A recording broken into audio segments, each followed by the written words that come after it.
بسم اللہ الرحمن الرحیم. ایک بھائی نے سوال بھیجا ہے کہ جمعے کی 2 اذانیں ہوتی ہیں تو کیا ان کا بالکل ویسے ہی جواب دیا جاتا ہے اور بالکل ویسے ہی دعا پڑھی جاتی ہے بعد میں؟ تو سر میں پہلے تو یہ وضاحت کر دوں، چونکہ یہ شریعت ہے تو جمعے کی ایک ہی اذان نبی صلی اللہ علیہ وسلم سے ثابت ہے. رسول اللہ صلی اللہ علیہ وسلم کے سارے زمانے میں ایک اذان ہوتی رہی ہے. جب آپ آ کے ممبر پہ بیٹھ جاتے تھے تو اذان ہوتی تھی.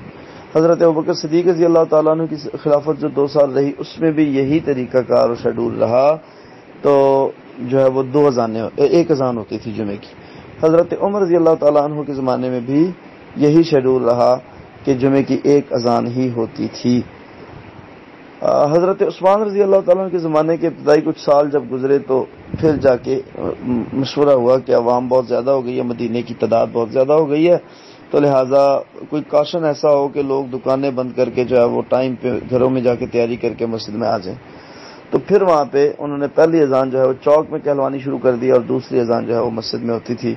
تو کچھ لوگ آج اسی سنت کے مطابق 2 اذانیں کہتے ہیں. بہرخیر کچھ لوگوں کا تو طریقہ ہی غلط ہے نا، ایک پہلے کہتے ہیں ایک آخر میں کہتے ہیں، وہ غلط ہے. وہ تو بالکل سرے سے جائز ہی نہیں ہے، وہ تو ٹھیک ہی نہیں ہے. لیکن جو لوگ یہ کرتے ہیں کہ پہلی اذان جو ہے مثال کے طور پہ وہ 12:15 کہہ لیتے ہیں، دوسری اذان جب ممبر پہ خطیب بیٹھتا ہے 12:50 پہ 12:45 پہ تب کہتے ہیں، تو یہ ٹھیک ہے.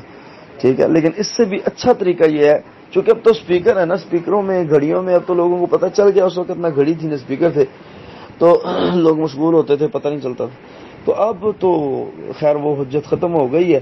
بار کیا کوشش یہ کرنی چاہیے کہ ایک ہی اذان ہونی چاہیے.